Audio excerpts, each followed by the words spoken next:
All right, man. We are live. How you doing? I'm doing pretty good. How about you? I'm doing good. Doing good. It's a good break today. So uh ready to get Thanksgiving, all the family stuff over with, and then back to reality. So yeah, it's gonna be a nice little break. Yep. So when I set this up, I really just wanted to one get to know you more because I think you're cool, and then two, you got a project coming out, so I kind of want to talk about that as well. But let's just start off with just tell me like who you are and like what got you to the point where you are today. So my name's Aiden Hagler. I grew up in southern Mexico for most of my life. My parents are missionaries there. And then I came up to Illinois to go to Greenville University, where I studied audio engineering and commercial music performance. And then I got married right after graduation, which was this last May. Now I'm working at a school as an individual aide doing translation with Spanish students. Oh, that's cool. So that's kind of a real quick run through how I got here today. Yeah. What about the music side? When was the first time you were all like, hey, one, I like music, and then when did you find out that you were really good at music? Because I remember before I got to know you personally, I saw you on stage, and I'm like, who's that tall, handsome guy on stage playing the piano? And Eddie was telling me like, hey, that's Aiden. He might intern here for a little bit. And then he said, have you seen a senior project? And I go, no, I haven't. And he's like, dude, this guy's legit. And when me and Eddie are pretty similar when it comes to like rap music, it's like you have to be a dude for us to be like, yeah, he's legit. So I'm like, okay, let's see it. I watch your senior project. I'm like, oh my gosh, he is legit. And I think that's when I saw you at church. I'm like, hey, dude, I wanted you to know I saw your senior project. It was awesome. And then I got a chance to see you live, and I was like, dude, this guy can spit. And so, but before we get into that, like, when did you realize like, hey, I have a passion for music, and when did you find out like, hey, I'm actually pretty good at this thing? I feel like the dream or whatever like started when I was like 9. I was at a concert, and like I just like had this like voice in my head that was like, that's what you're gonna do one day. And like it wasn't like a voice that was like felt like my own voice. I was like, oh, I want to do that. It was like, that's what you're gonna do. Yeah. Was it exclusively rap, or did it just say like, hey, you're gonna do music in general? No, it was like, it wasn't a rap concert. It was just like a live band, and guy was singing. And I really like the thing about the artist I really liked is like he told stories through his music. Okay. And so I remember like I went home the next day. I was 9, so they wasn't very good. But I just started writing songs. But I couldn't sing and I knew nothing about music. But when I started writing rap, I was 14 years old. And I was listening to a lot of rap, and I was just writing my emotions, middle school, Yeah. And he was like, I was just in class, and I had a friend he was writing something that looked like a rap. I couldn't really see his paper. And then I got the idea. I was like, I could write a rap. Yeah. So I started at 14, and obviously it wasn't good, but I always rapped about real things. And through like a lot of practice, I got good. Like my gift, I think, was in writing.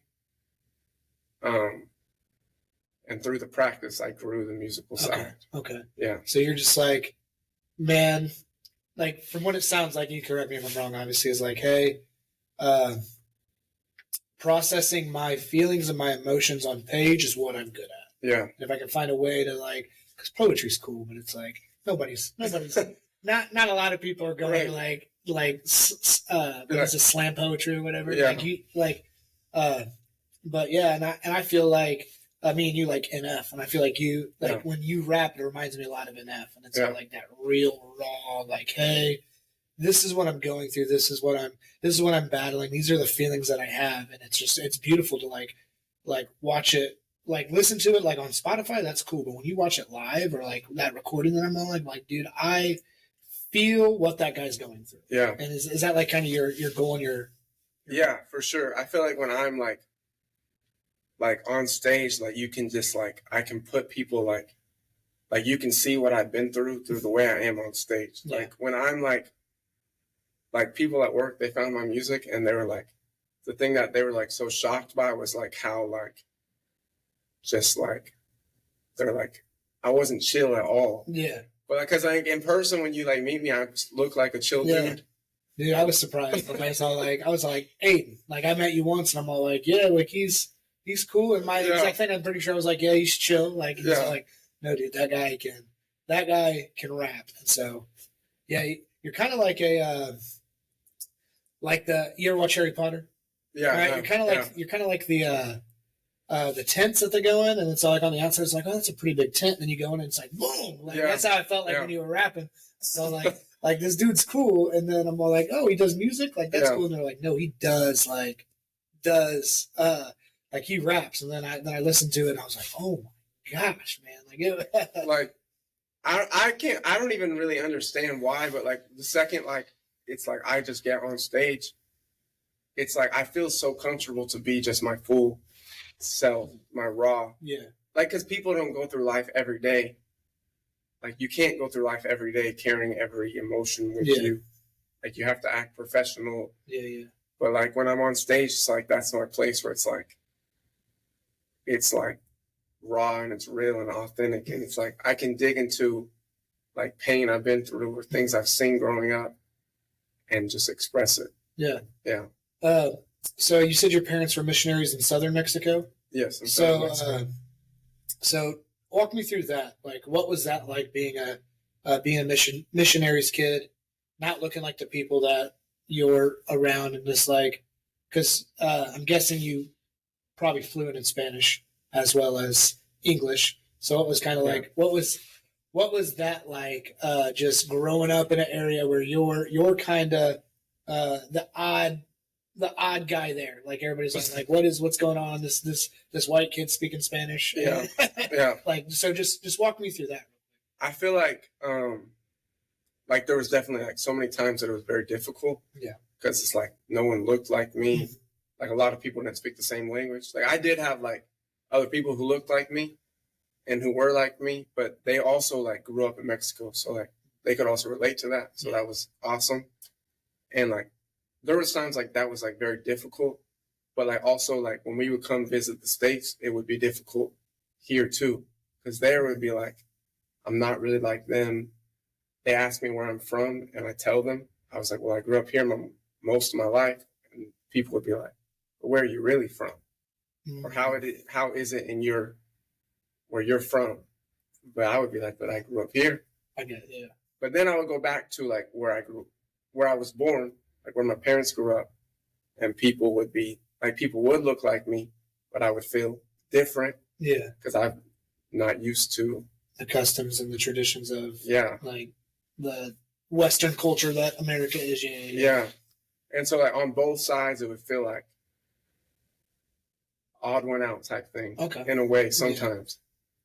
But like I feel like it did like prepare me for like who I am today, where I can be like more confident in who I am, like go into a room and be myself and not conform. Yeah, I get if that makes sense. Yeah. That's cool. And you can tell I'm a rapper because I talk with my hands. You're good. No. So one time I sang. So I relate to rap. I can't rap, but I relate to rap. Like I like rap culture, stuff like that. I was singing "Never Gonna Give You Up" by Rick Astley. Okay. And I was on stage, and I was like, people told me I had rapper hands. And I was like, but no, I can't rap. But no, I relate to talking with my hands a lot, especially when I preach. But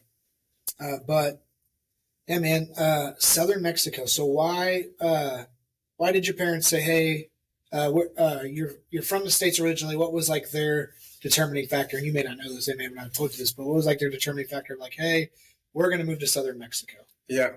So from my understanding is like my dad, he needed to go to some like seminar classes, I think, for like a credit for something. I don't remember what it was for, but he was like in his mind, just like, I'm just here for the credit. But then like there was like a guy, a guest speaker, and like it was really through that like he like initially felt called. And like their initial feeling of like what they felt called to was like to go to unreached people groups. Yeah. So I guess through that. And then my mom, I don't remember, but like she also like felt called too. Because it wasn't like something that because like they didn't really grow up in super Christian homes, I wouldn't say. Yeah. So they both felt called by God to go to unreached people groups. Yeah. So we moved to, there was like a missionary training place near Brownsville, Texas, southern Texas. Yeah, I know, yeah. So we were there for 2 years, and we didn't know like where we would end up. But then we, as a family, when I was like 7, we went to Mexico for the whole summer, and then we found this one village, and that's initially how my parents got to Oaxaca, Mexico. Okay. Yeah. So southern Mexico. I've never even thought about Mexico having a north and a south, but that's really far down there. Yeah. I mean, you're like in Mexico. Yeah. So take me through like your education growing up. You said you were 7, so what was that? Second grade, first or second grade? Yeah. Take me through like that education that you got while you were there, and how working in a school now, kind of how it compares, if that makes sense. Yeah. So second and third grade, my mom homeschooled me. Okay. And then 4th grade, when we first moved to Mexico, they were in language school. I went to a Mexican public school. Mm-hmm. But also my grandmother came down for those first few months and taught us a few other classes because she was a teacher. Yeah. And it was the summertime. And then when we moved to Oaxaca City, which is where they still live now, I was homeschooled through 6th grade. And then my parents were really like, yeah, we need you at school. We can't handle homeschooling you anymore. I think that's really how it went. Because, like when it's like you're just with your mom all day. Yeah, no, my mom would have been on like probably 3K. She would have been like, hey, you got to go. Yeah. I get that. I get that completely. So 7th grade, I got put in a Mexican public school or Mexican private school. But I did, like my dad taught me math. My mom taught me English. Okay. So I was still like getting some classes in English, my first language. But that's where I learned a lot of my Spanish. Mm-hmm. And then 8th through 12th grade, I was at the school for missionary kids that was like set up to be like an American school. Okay. But a lot of the teachers there, like no offense to them, but like they didn't have like education degrees, a lot of them. Okay. Well, it wasn't bad education because it was like really small classes. Mm-hmm. And so, but it is very different than what as I'm working in school now, very different than my experience. Yeah. Now. But there was like, the good in it is like, because like other people besides me can speak Spanish or could translate for someone, like if they just really tried to learn the language. Yeah, yeah. But like with me, like with the kids that I translate for, is I can kind of see myself in them. Because like 7th grade, I was like barely knew the language and like having to learn the schooling but also not really learning the language. Yeah. So like I can see like I understand how difficult it can be. Like imagine trying to do like someone's teaching you math, algebra, but it's in your second language.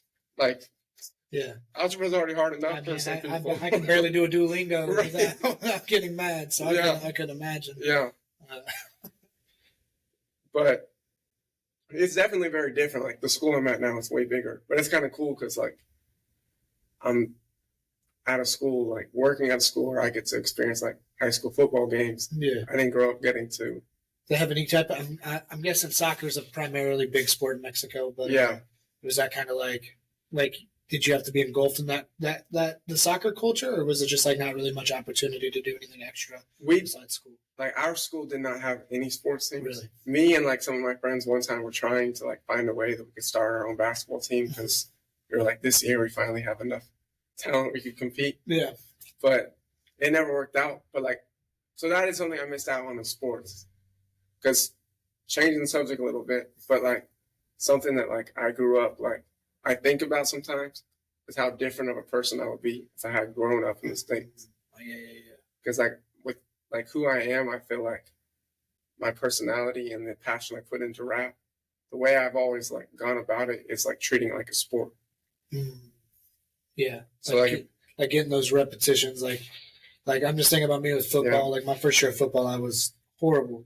Or like the first practice, I was horrible. And so I finally found my my like what I was good at, which was just hitting people. Like that's just what I was good at. Yeah. So then like just repping until I was finally like, hey, it's something that could take me to college, you know? Right. So I see what you're saying there. With like with sports, like connecting that to what you do in music. Like you're like, hey, like I'm good at writing, not so good at singing. So why don't I get my reps in? You know. Yeah. So walk me through like what those repetitions look like, and it could be like. I mean, I've heard crazy stories of like, I had a karaoke box downstairs, and that's where I started. Yeah. Or like, what did your reps look like for like building your music? Yeah. So I did play on a high school basketball team for a little bit. Yeah. For like 2 months, but so this all connects together. But so when I was like, I think 10th grade, it wasn't with the school, but it was like this like club team type thing. Yeah. Because that's how it works down there. And so we only had one car at the time, our family. So I would have to take the bus to school every day. So I would come home. I would go I would eat 1 hour after I got home. I'd have to go to practice, take me an hour to get there, 2 hours at practice, an hour back. And then I had to do my homework somehow. But like that's like at the same time period, like 10th grade, where I was like starting to be like, oh, like my raps are actually starting to get better. Like noticing the improvement in them. Yeah. Because like I would go to school and like say a bar, and then that's like the time period where people were like, I wouldn't be able to tell if that was like you or like a professional rapper. Okay. So because of that, and I was like just riding the bus, and so like my parents weren't taking me every day. What I started doing is I just started like going to basketball practice. But when I got on that bus, I would just like go to McDonald's or ride the bus around town and write raps every day. Yeah. Because like, again, like, it's just like, that's what I was passionate about at that time. It's like, I wanted to just write more. So like, I would like put in like at least an hour or two every day, like writing to different beats. So like once I stopped basketball, when I came home from school, my day would look like I would go on a walk. I would listen to some music to like inspire me. Mm-hmm. And I would think of an idea and I would be like, okay, I want to try a flow like that. Yeah. And I would just try different people's flows and like, so that I get those like skills in my pocket or whatever. Yeah. Learning from the professionals. Yeah. I tell my football kids all the time, if you want to learn how to play, go watch football games. Go watch a pro game. They know how to play better than the pros. That's the best way. Yeah. Learn from the pros. Yeah. And so I would just, like you said, like I would just study the greats and I would like listen to the way they flow. And like now when I like listen to a rap song, like I can like see the way that the words would fall on the page if I wrote it. Because the way I write on a page, I don't just like write it straight. I write it like, here's this line, and then I know that there's like a break here in the flow. So it's like, okay, that goes on the next line. And then I like also like listening to internal rhyme schemes, because like rappers don't just rhyme like crazy and shady or baby. Yeah. They're rhyming inside of the sentence. So like breaking down rap to like it is poetry and like studying the art form of it. Yeah. Yeah, that's I never thought of it like that, because I mean, you hear guys that like they can write and they can write music, but or you get guys that can perform. Yeah. And it's like they're not really good at the writing aspect, but they got a voice. I think a guy that I think of top of my head who's really good at music but doesn't really write his own stuff. He writes some of his stuff, and all of it's like Morgan Wallen. Like Morgan Wallen is a like world class singer, probably the best country artist within the last 10 years. I would say. I love some of his music. It's good, but he doesn't write a lot of his own stuff, and so I've never really thought about it like people who write it like, hey, like you need to be like this here and this here and this here. Yeah. So it's cool when it's like it's your own stuff. And I know me and you we've talked about over message and then in church about NF. Dude, the way that he like it, I think it's so much different when the person that's singing the song also writes the song, because you can feel like their story, Yeah. like also through the music. Not that like there's not songs by Morgan Wallen. I don't want any like Morgan Wallen fans to hate me, or if somehow he sees this, be like, he's a hater. No, I'm not a hater. Like, Right. We love you. Yeah. You're a dude. Like, let me get on your song. Yeah.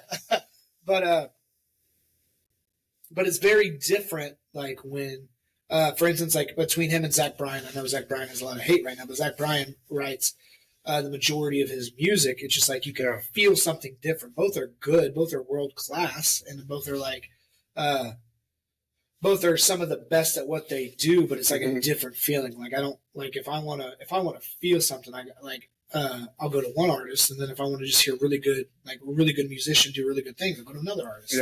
Yeah. So it's just different. It's cool that like the writing portion got you into music. Essentially, is what I'm saying. Yeah. So 10th grade is when you finally realize, like, hey, I want to do this. Mm-hmm. You know, I want to find a way to whatever I do. I want to do this.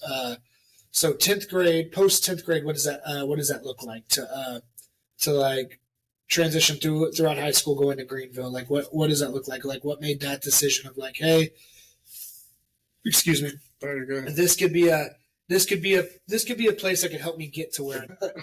But what after like 10th grade was like, okay, I see me going in this direction with my future.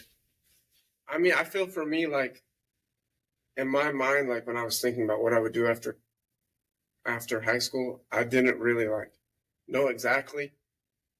But like, I just knew, like, well, for two things. First of all, like what I said when I was like 9 years old and like hearing a voice in my head.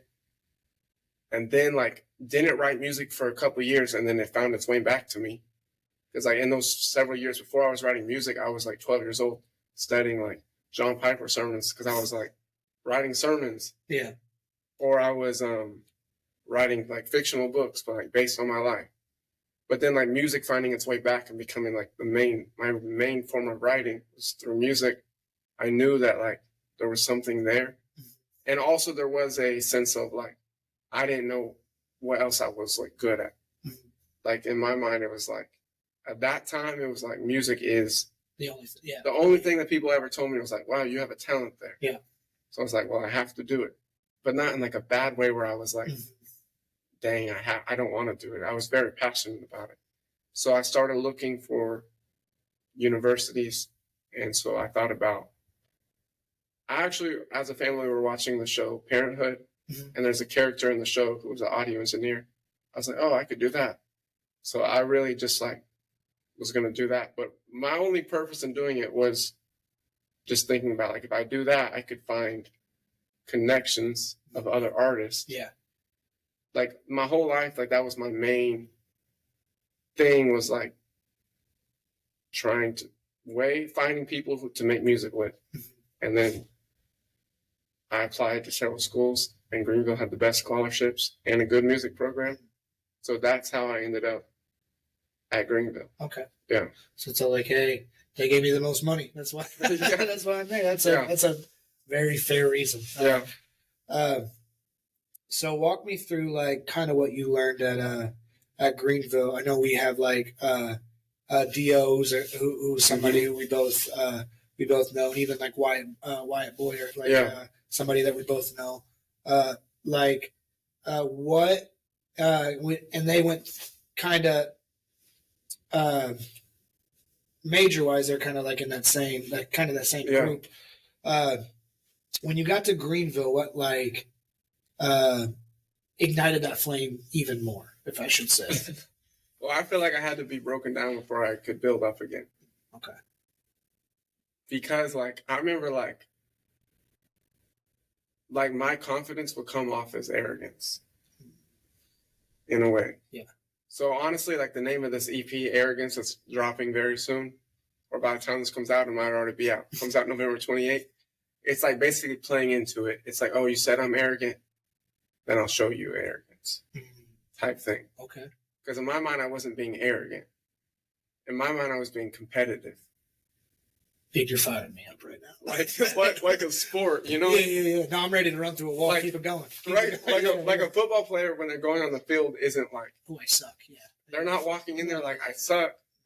They're like, I know I'm that dude. I'm really like that. You know what I mean? Yeah. And then so, like, I remember like the first day I met people and I was asking them like, are there any other rappers here? And then I asked them, I didn't ask them, are there any other rappers? I asked them, who's the best rapper here?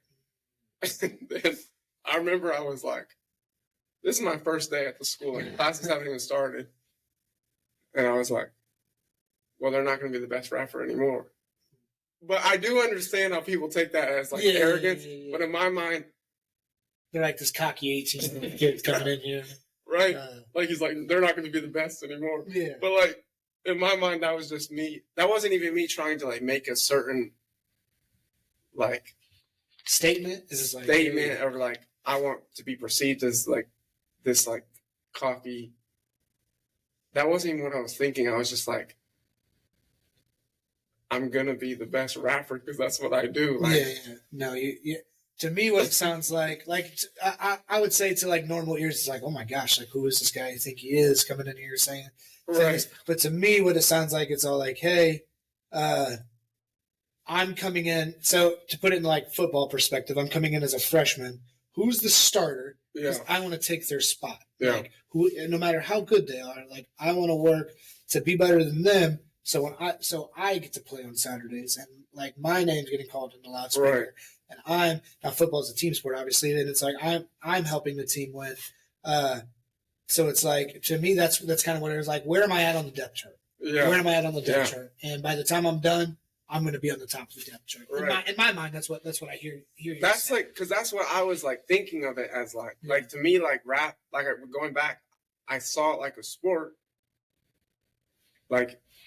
But it felt like, I guess, like, to, like, music people, like, or I understand it, though, like, it sounds cocky if someone just, like, walked in and is like, oh, you think you're better? Like, but that wasn't my mentality as a person, but as a rapper, when we're on a track together, that is my mentality. Like, I am trying to have the better verse. Yeah.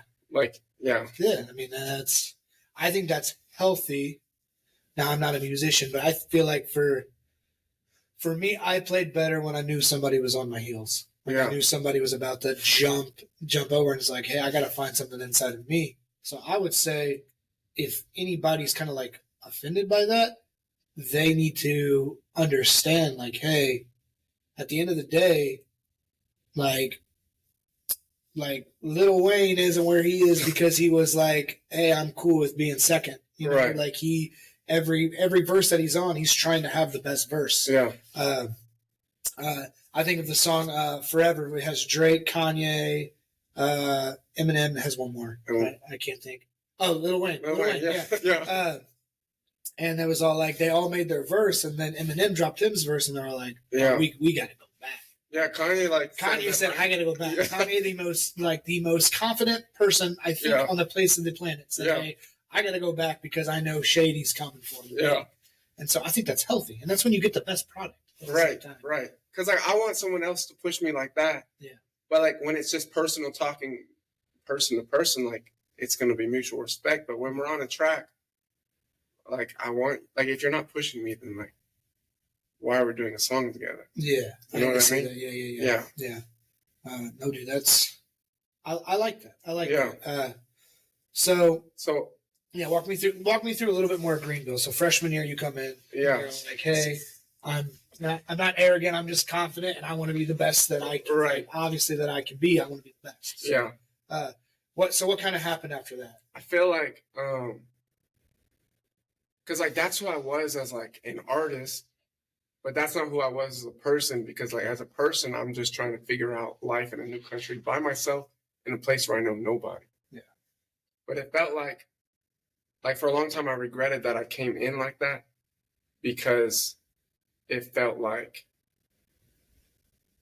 it like stopped certain relationships that I could have had with friends. Yeah. Because it's like it felt like people distanced themselves from me at some point. But it was just because of who I was as an artist, not because of who I was as a person. Because like as a person, I don't feel like I am have all the answers. And I was trying to learn how to live in a new culture where no one was. So I felt like it had like a lot of, like it put me in a dark place, like being, like people thinking I'm away and being perceived a certain way that I wasn't. Yeah. It made me see myself, because that is something that I sometimes struggle with. It's like if someone sees me a certain way, like I'll start to see myself that way. Okay. If that makes sense. No, yeah, that makes a lot of sense. Yeah. But like with the raps, it made them way better, because I was like, well, now I have to really prove myself. So I would just work very hard and like make really good raps. But then I feel like by my like junior year, I like people knew who I was especially by the end of my junior year. But then I started to feel like I was becoming like stagnant. Like it was hard to like find that fire, because it was like, imagine like so long people tell you you're not actually that good, you're not actually that good, and then it changes and people are like, wow, you really are that good. Yeah. And then it's like, but that was what was motivating me the whole time. So it's like for a while, like it was hard to find that like fire, just like in myself, because I needed the people to tell me like, you aren't that good. Yeah. And so like on like the new EP Arrogance, there's a song called Keep on Hating. And it goes like, keep on hating, keep on praying I flop, keep debating my spot, keep on saying I'm soft, keep hating on me, praying I flop. I'm Muhammad Ali, I'm not what you thought. But like, because it's like, that song was like me trying to find that fire. It's like, I need to be like doubted. Yeah. Like as an artist. Yeah. Yeah. To push me to the next level. Dude, NF dropping that EP right before you probably sparked like, hey, now I'm ready. Like, yeah, right. Yeah. Because he has a song on there saying kind of the same type of thing. Like, hey, I reached the top. Is this it? Like, I need to find that fire again. Because like that song, it felt like so similar to like the lines were all different, but like the concept of the song was like very similar to like because what he said is like, enough with the love, I need to be hated again. Yeah. Like, because like I feel like you could relate to it as an athlete. Like once you reach like a certain place, it's like you feel like I don't have to prove anything, but then you start to like miss that like fire. Yeah, no, I think that's with anything that we do. I felt like that as a dad, man. Like, to be honest with you, one of my like goals, even growing up, I remember my 8th grade year, I told one of my teachers, she's all like, "What do you want to be when you grow up?" I'm like, "I just want to be a really good dad. Yeah, like I want to be the best dad that I can be." And then hearing people like say that, not saying that I'm like the best dad ever, because I obviously make my mistakes, but hearing people say like, "You're a really good dad, you're a really good dad," and even my dad telling me, like the person who raised me saying, "Hey, you're a way better father than I am," and then it kind of got me in that same spot. Like, oh my goodness, like if this is the best, like, and I feel like I'm giving like this much effort, like what's going on? Like kind of that same plateau thing. So I think we get there in life. I think that's a healthy place to get in life too. Not only like pursuing your career, but also just like in everyday life. It's like, hey, we need to be pushed to get better and to find that different. I don't want to say beast, because I don't want to relate being a dad to being a beast, but to find that different like motivation to beat who we were in the beginning. Yeah. And like just to keep progressing. Because one of the dangerous spots to be as an athlete, to be as a musician, it sounds like, and to be as just a person, is stagnant. Yeah. And just feeling like you're just waking up every day doing the same thing.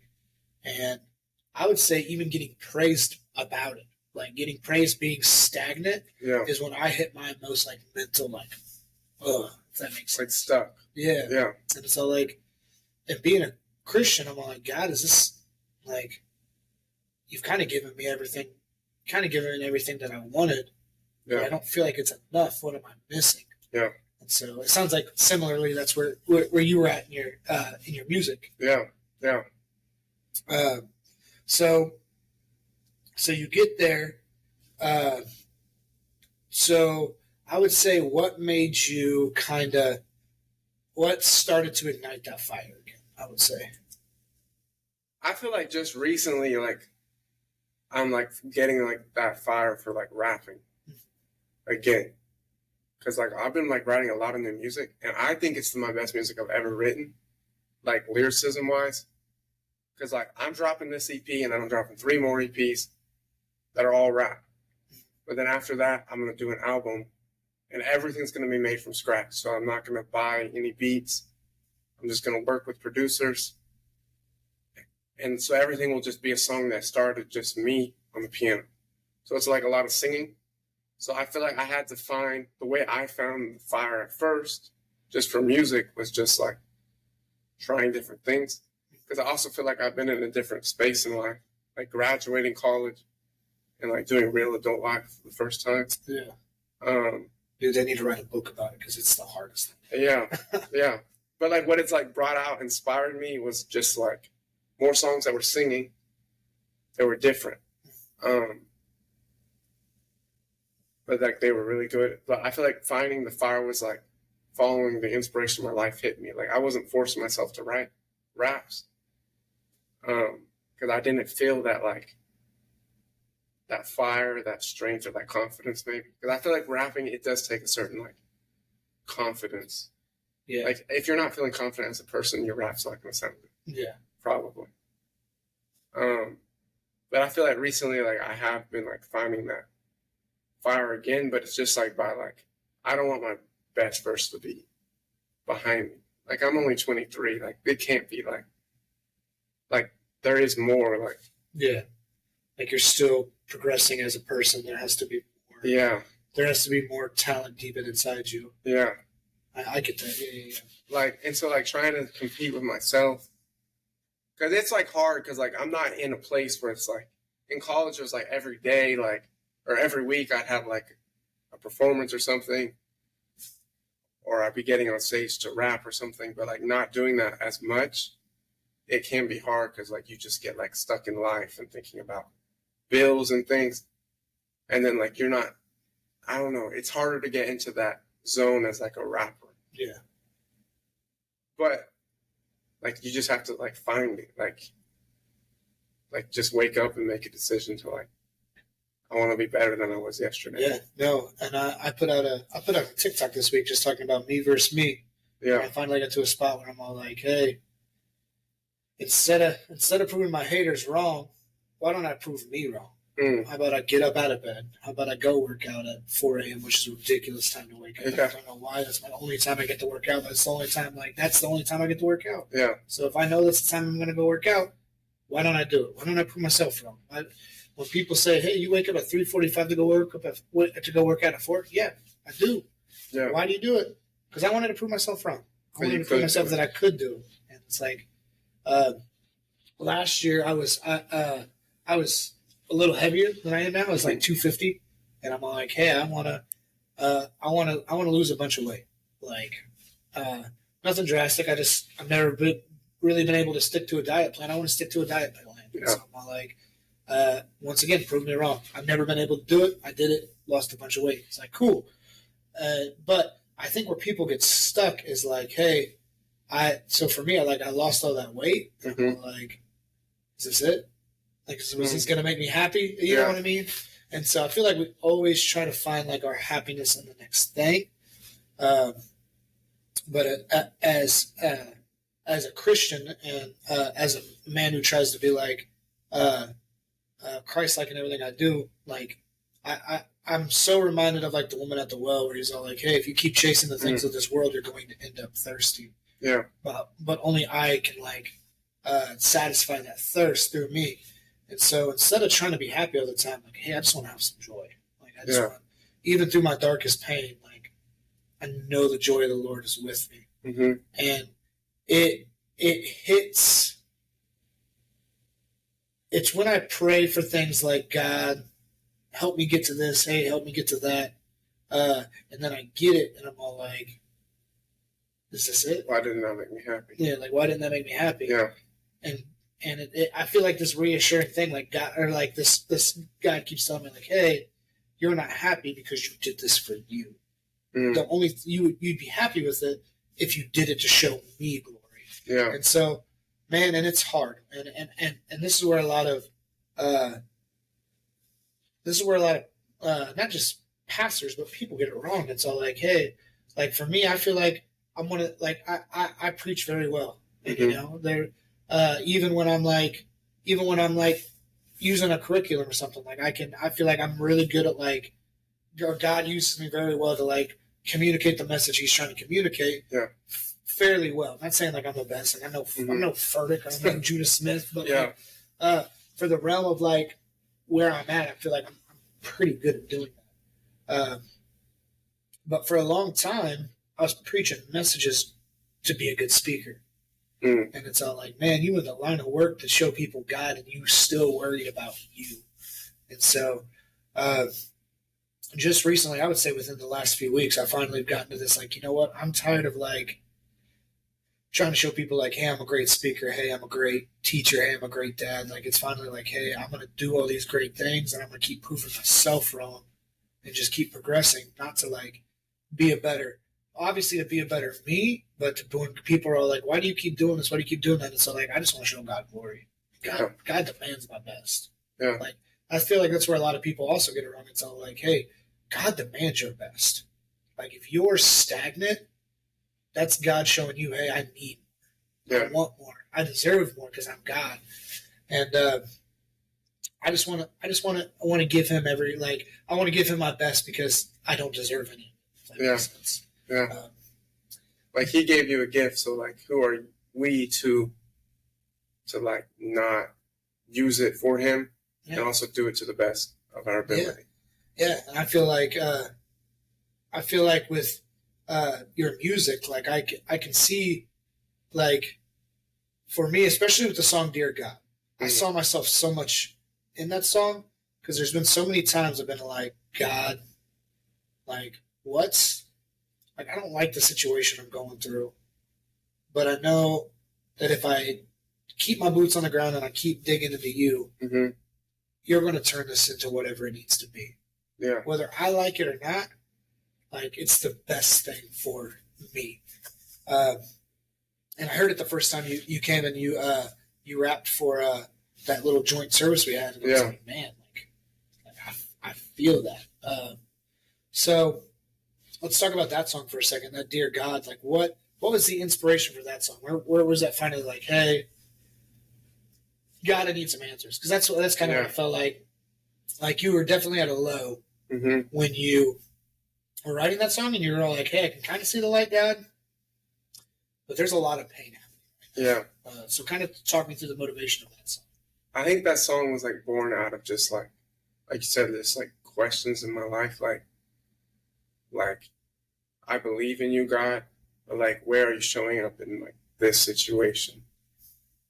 And like a lot of like that song was written like I've written a lot of songs, so I'm trying to remember but like the time period that song was written in was like the time period that was like after my first, like when Culture Shock would have started, because it was after my first, like after the high of going to a new country or being in college and meeting a lot of new people, like wears down. It's like a lot of loneliness, I would say. Yeah. And like, where are you, God, in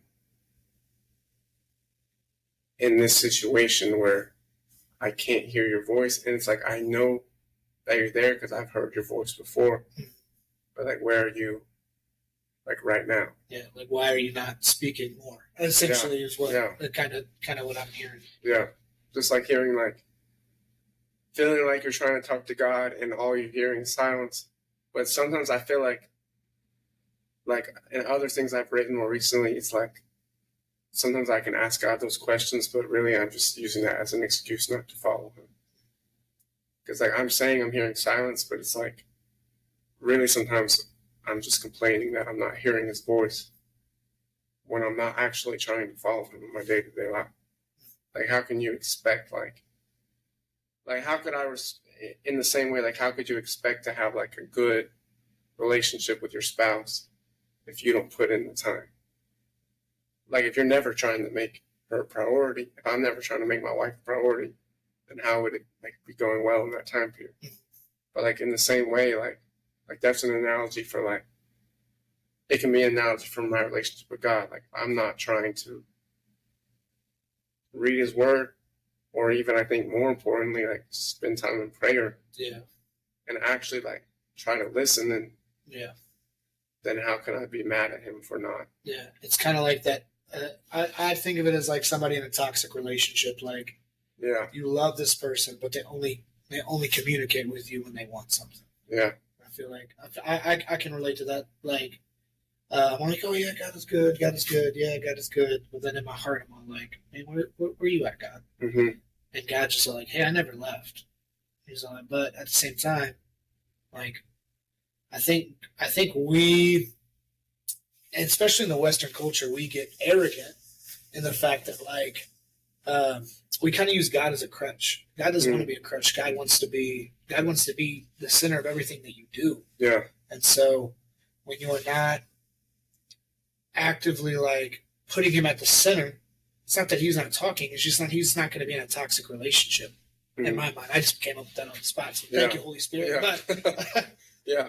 But yeah, so I would say I can relate to that heavily. Like, God, you're not answering my prayers, but why? What was I doing when you did answer my prayers? Mm-hmm. What was I doing when I said, hey, God, give me this? Where were you at when it's like, God, make me better at this music thing? And he did. And so like, okay, now where are you at, God? Yeah. Like, I wasn't praising you, like, not saying you, but I'm just kind of putting myself in the shoes of like, okay, like, thanks. Like, look how good I am. All right. Now I'm kind of stagnant. God, where are you at? So, okay,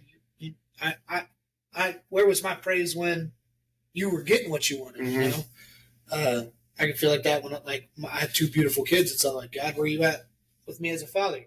Where were you when those kids were born? Mm-hmm. Where were you when like that thing that you feel like you did as a good dad? Where was the praise there? Like I put that feeling in you. Like, where was the praise there? Mm-hmm. Oh, and then us as humans were like, God, where you at? And God's all like, hey, I've been there the whole time, man. Yeah, been there the whole time.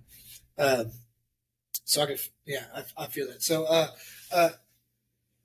So let's talk about arrogance a little bit, because I'm super excited, and so everybody knows I have not heard a single song on it yet. So I'm super excited. I'm waiting and anticipating, like all of you will be with me. But talk about arrogance a little bit. Like what are you excited about for the EP? And where did we kind of heard like where this came from? But just talk through some of the things that you're just looking forward to with this dropping. Yeah. So I feel like arrogance is like it's going to be like a lot of songs, or it's 3 songs, live versions, and then 1 studio version of one of the songs. But it's songs that like, they'll be good gym songs. Because as a rapper, like I've always felt like the need to, like I've probably said it already, but like prove I can rap. And then if I can prove I can rap, it gives me the freedom to try creative things, if that makes sense. Yeah. But like as a rapper, like I want to prove that it's like I can rap well, and then I'm gonna like tell my story in a way. So like arrogance, you know, it in a way like it does like embody like arrogance, the feeling that it's, if I had to put a feeling on the EP, that would be the feeling I feel from it. But the songs, there's a song called Keep On Hating, and there's a song called Hands Up, and then there's a song called Newcomer. So it's all about, you know, like coming up as a young artist and trying to be the best I can and show what I can do as an artist. But where this is going to go is, so I'm starting with Arrogance, and then there's going to be a second EP called Can't Tell Me Nothing. So it's kind of like, throughout the 4 EPs, I'm telling one story, because then they're all going to come together into an album called My Journey. So it's going to be Arrogance, Can't Tell Me Nothing. So like, Can't Tell Me Nothing, that's like the pinnacle of arrogance. Yeah. Like that word embodies arrogance at the most extreme. Yeah. And then there's going to be, I'm trying to remember the name of the third one, but it's something like The Fall. And then like how like, and it's based on my life story, me telling my life story of my time in Greenville. But it's also based on like the verse, like pride comes before the fall. Okay. Like all that arrogance of like if you really are like living in arrogance, you're going to eventually Fall. Yeah. And then the fourth one is called The Road to Redemption. And that will be like the one like talking about like how to get out of, or like my journey of getting out of like a dark place and trying to find God. Yeah. Yeah, I'm pumped. Yeah. Super excited. So with dropping an EP, what does that look like? Like, how long have you been working on like this EP itself? Is it something that the last couple months it's like here? Is this something that's been kind of just for the EP itself, like all the nooks and crannies of the music and the like? What does it take to make an EP? What's cool about this, because I'm like I said, it's like me telling my story through my time at Greenville. But since I like didn't drop that much for so long, yeah, like it really actually is like the song when I wrote these songs is most of them in the time period of when I lived that moment. So like the second song in Hands Up, I have a bar that goes, "I'm 21, I'm so savage." But like I wrote that song when I was 20 years old and now I'm 23. And the first time I performed it was on my 21st birthday. So like some of these songs are like old, been in the cloud for a while. Yeah. But like, I mean, to making an EP is just like it's a lot of time because like from the writing to the recording to the going back and like I don't like that part of that song. Yeah. To the mixing and mastering, it's just it's been a journey just making it. Yeah. So what was finally like has this been something that you're like, hey, I'm going to put this out? When you made the song, was like, hey, I'm going to put this out in the future? Or did you just make it and you were just all like, man, I don't know about this one, and then now you're at a spot where it's like, no, I gotta put this out? Honestly, like I feel like I always like would like record songs and then like just listen so critically, like in an obsessive way where it's like I don't like that recording. It can be better. Yeah. And it's like I never put it out. So like when I did my senior show, like I was like, these songs have to come out, but like these songs now are like so old, like they have to come. I'm not gonna like put in that much time into songs and then they never even came out. So it's like I gotta just put them out because like this, like I'm saying, like this new music I'm writing is like much more. The way I said it the other day to somebody was like, it's like less tapping into like this like genius feeling or genius and inspiration, but more just like tapping into my real life and like my real emotions.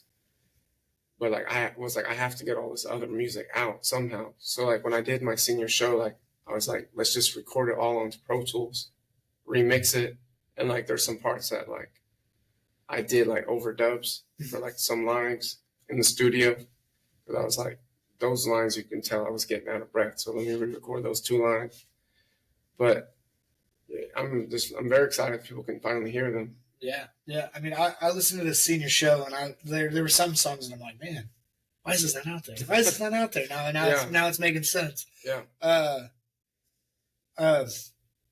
So, what does the future of NewDisguise look like? And right. So, what does performing for NewDisguise look like? If you had a goal within the next few years. When I drop so I'm dropping these EPs, and then like one of the things that I was thinking about when I was writing the album as well, because like I was being inspired to sing, but also one of the things that was in the back of my mind is like I want to make music that I can go to like a bar around here and try to get a show. Yeah. Because I'm not just gonna go into like I live in Centralia, Illinois, so like I'm not gonna go into like a random place there and be like, yeah, all I'm gonna do is rap. Yeah. Like I feel like there's just certain like Centralia is more rural farming town. So like the new music I'm writing is like way more in a sense like culturally appropriate-ish. Yeah. like it's not like I'm doing country songs, but like there were country artists that inspired it. Some of the songs, they're not going to sound. It's not country genre. Yeah. But like when that like comes out, like I definitely want to like try to start doing more like every Friday night or something. Like we're going to be performing somewhere else. Yeah. And like getting into that, but like when I am performing, like I want it to be still like genuine to me and who I am. Yeah. And not just like trying to sing a lot of covers, because like that's amazing. People who do that are incredible at it, but I just don't feel like that's my calling in a sense. Yeah. Yeah. No, I get that. Yeah. So EP drops. What's today's date? Which this will come out after 26. So EP drops in 2 days. Where can people find it on Spotify, Apple Music? So it'll be on all streaming platforms, wherever you listen to music. You can go find it there. Oh yeah. Yeah. And then I'll put your Instagram handle and and the bio for the show.